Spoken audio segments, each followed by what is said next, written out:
Bonjour Maximilien, venez nous rejoindre. Maximilien Bachelard, vous êtes psychologue, docteur en psychologie et psychothérapeute et ensemble on va parler du couple et notamment du divorce du sommeil. Alors on associe souvent dormir ensemble comme s'aimer. Est-ce que c'est réellement le cas? Alors je vais rassurer tout de suite les téléspectateurs et les téléspectatrices, on peut dormir séparément et s'aimer tout de même. Ouf, donc ça c'est déjà pour commencer. Et puis je voudrais d'abord dire que ce n'est pas un motif de consultation principal non plus pour aller voir le psy, mais c'est vrai que ça revient souvent quand les couples viennent parler de leurs difficultés. Parce qu'en fait, dormir ensemble, c'est rassembler deux espaces vitaux et donc potentiellement se faire piquer un peu sa liberté et en souffrir. Et ce qui est intéressant, c'est qu'on a beaucoup de couples qui se mettent à dormir séparément pour justement sauver le couple, c'est-à-dire pour notamment ne pas en vouloir à l'autre d'avoir passé une nuit détestable. Alors on va y revenir dans un instant parce que vous dites que ce n'est pas un motif de consultation fréquent. Principal, en tout cas pour le psy. Pour le psy, mais est-ce que c'est pas parce qu'on n'y pense pas? Parce que quand ça ronfle ou que le conjoint bouge, ça dérange l'autre et psychiquement, on imagine que ça peut nous déséquilibrer en quelque sorte. Alors, est-ce qu'il n'y a pas... on n'y pense pas, mais qu'il faudrait aller voir plus le psychologue pour ça? Alors souvent, en fait, ça vient révéler des difficultés de couple qui étaient un petit peu latentes derrière. On a deux cas de figure assez schématiquement. Soit on a une situation où le conjoint a des difficultés médicales, il fait ce qu'il peut, et donc c'est difficile d'une certaine manière de pouvoir s'en plaindre. Et la deuxième situation qui est beaucoup plus compliquée et qui vient réchauffer les difficultés conjugales, c'est quand le conjoint ronfle, fait de l'apnée du sommeil, etc., mais ne désire pas consulter ou ne prend pas ses médicaments pour X ou Y raison, en disant qu'il n'en a pas vraiment besoin, ou que ça va passer, ou qu'il n'a pas envie d'aller voir le médecin. Et là, ça va commencer à frictionner dans le couple, puisque le partenaire qui subit se dit « c'est compliqué pour lui, il devrait s'occuper de sa santé », et finalement, ce serait aussi un acte d'amour, de bienveillance, d'intérêt pour moi, que d'essayer de faire quelque chose, parce que lui, il a beau bien dormir, moi, je n'en peux plus, je n'arrive plus à dormir. Donc vous voyez, derrière, il y a quelque chose de l'ordre du manque d'attention qui serait porté au conjoint, et ça, c'est les deuxièmes situations beaucoup plus complexes. Donc vous nous dites que finalement, c'est un révélateur, je ne dirais pas d'un couple un peu fragile, mais d'un couple dans lequel il y a un travail de fond à faire. C'est ça qu'on va dire aux personnes qui se plaignent de leur conjoint parce qu'il ronfle? C'est-à-dire qu'en fait, si votre compagne vous dit qu'elle a des difficultés et que vous, finalement, ça ne vous intéresse pas de prendre des décisions par rapport à ça, ça vient un petit peu piquer. C'est sûr que quand le couple va très bien, j'ai envie de dire, c'est un événement qu'on peut prendre avec un peu de recul, avec un peu d'humour, et on va pouvoir trouver une solution. Là où ça devient difficile, c'est quand ça se crispe et qu'on a le conjoint ou la conjointe aussi qui peut ronfler, qui ne prend pas de décision et l'autre doit subir, et puis c'est tout en fait. Tu fais avec, c'est ça que ça veut dire. Est-ce que finalement, il faut recommander de dormir séparément pour calmer les difficultés ou est-ce qu'il vaut mieux au contraire se dire, allez, il faut qu'on trouve une solution pour dormir ensemble? Surtout quand on a dormi ensemble pendant des années, hein, parce qu'on peut prendre la décision de ne pas dormir ensemble au début de notre relation, mais si on a dormi pendant des années ensemble, qu'il y a ce problème qui intervient, est-ce qu'il vaut mieux se dire, bah, allez, on arrête de dormir ensemble, ou est-ce qu'il vaut mieux se dire, non, il faut qu'on arrange les choses et qu'on retrouve notre vie de couple comme avant et qu'on puisse redormir ensemble? J'ai envie de dire, en fait, pour un couple qui va bien, on peut s'autoriser tous les deux à être d'accord sur le fait qu'on a un problème tous les deux. On ne le vit pas de la même manière, donc à partir de ce moment-là, il n'y a pas de souci. Par contre, quelque chose qui va dans l'autre sens de ce que vous dites, c'est que les études montrent, et moi je l'ai découvert aussi, que plus on est jeune, plus on a tendance à vouloir dormir ensemble, et que plus les années passent, plus on s'autorise à ne pas dormir ensemble. Donc pour répondre à votre question, j'ai envie de dire, évidemment, si un couple va bien, il va prendre la décision. Mais là où il y a souci, c'est que souvent la décision, elle n'est pas prise par les deux en même temps, en fait. Et c'est-à-dire qu'il y en a un qui se sent puni d'avoir finalement ronflé, et ça demande pas mal de courage de pouvoir prendre la décision d'aller dormir séparément. Mais c'est vrai qu'il est difficile d'avoir une décision commune, et c'est là où ça devient le plus intéressant, en fait. Alors certains parlent de divorce du sommeil. Ouais. Alors est-ce que ça veut dire que le ronflement pousse au divorce réel ou c'est simplement que ça pousse à faire chambre à part? Et est-ce qu'on peut appeler cette décision de faire chambre à part un divorce du sommeil? C'est un petit peu raide comme expression. En plus, c'est une expression assez moderne. On sait historiquement aussi que ça fait pas si longtemps que ça que les couples dorment et vivent ensemble.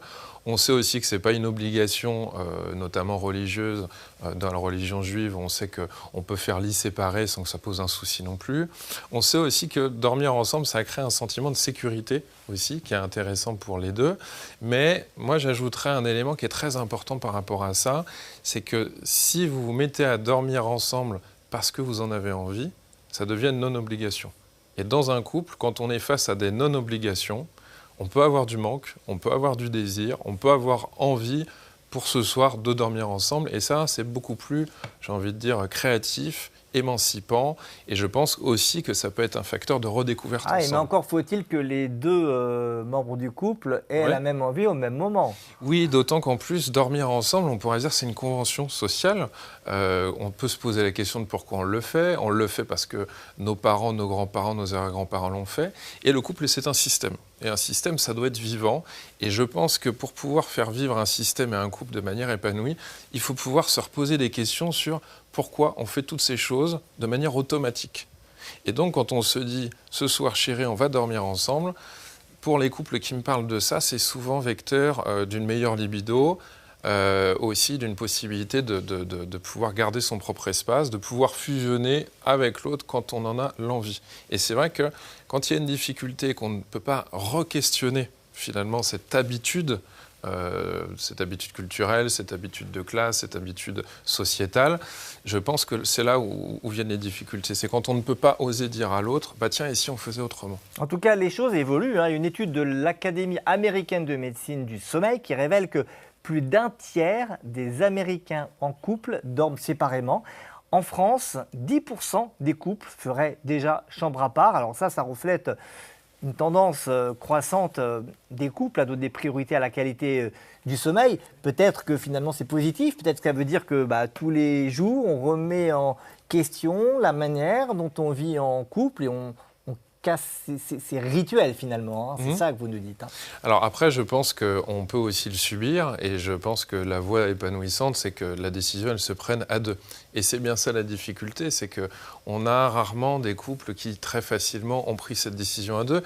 Et d'ailleurs, c'est souvent un événement extérieur qui pousse à ça. La retraite, un problème d'apnée du sommeil, des horaires décalés, quelque chose dont on n'est pas responsable qui nous pousse à. Voilà. Et on a beaucoup de retraités qui font chambre séparée aussi, parce qu'ils n'ont pas été à retraite au même moment. Et même si ce n'est pas toujours le cas, j'ai entendu beaucoup de couples apprécier ça, parce que finalement, ça n'est pas un dû.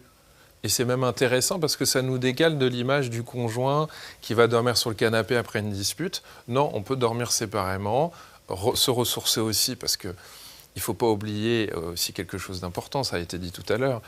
Ça crée de l'irritabilité, ça crée de la fatigue, ça peut créer de la colère. Et comble de tout ça, ça crée parfois de la culpabilité chez celui qui subit. Parce qu'il est difficile d'en vouloir à l'autre de ronfler d'une certaine manière. On ne peut pas dire qu'il fait ça exprès pour nous nuire. Donc on est dans des cercles comme ça où, j'ai envie de dire, les problèmes de sommeil dans le couple, c'est un thème sur lequel il est difficile de mettre des mots. Et je pense que justement, quand on a du mal à mettre des mots en couple, c'est là où commencent un petit peu les difficultés. Est-ce que vous avez déjà reçu des couples qui ont fini par divorcer réellement à cause du ronflement? Alors non, mais il y a peut-être des psychologues qui pourront témoigner là-dessus. Mais c'est vrai que ça fait partie des difficultés lancinantes du couple. Si on sort de la thématique de l'émission, il y a aussi les travaux interminables dans un couple. Donc en fait, ce qui est intéressant, c'est pas tant les crises dans un couple, c'est les crises qui durent, c'est les solutions qu'on attend pendant 5 ans, 10 ans, 15 ans, 20 ans si vous voulez, et qui ne sont pas mises sur la table. Donc à partir du moment où on peut en parler, où le conjoint en face aussi essaye de chercher une solution, on est déjà ensemble en train de faire équipe pour pouvoir avoir un meilleur sommeil.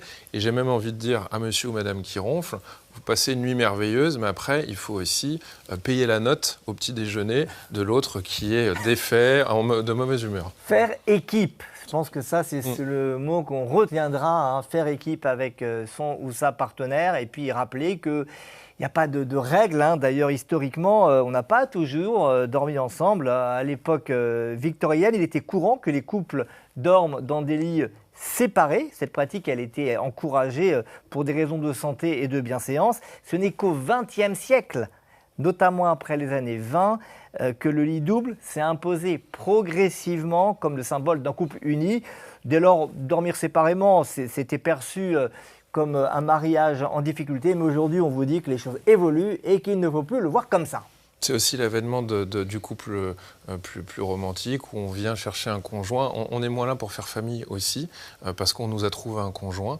Donc je crois que ça va dans ce sens-là, en fait.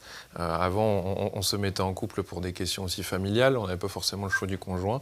Et depuis cette période-là, je crois qu'on est un peu plus amené à aller vers cette idée de fusion, qui n'est peut-être pas toujours la meilleure solution pour tout le monde. Voilà, mieux communiquer avec son coéquipier ou sa coéquipière. Merci beaucoup Maximilien pour toutes ces informations et ces éclairages sur le divorce du sommeil.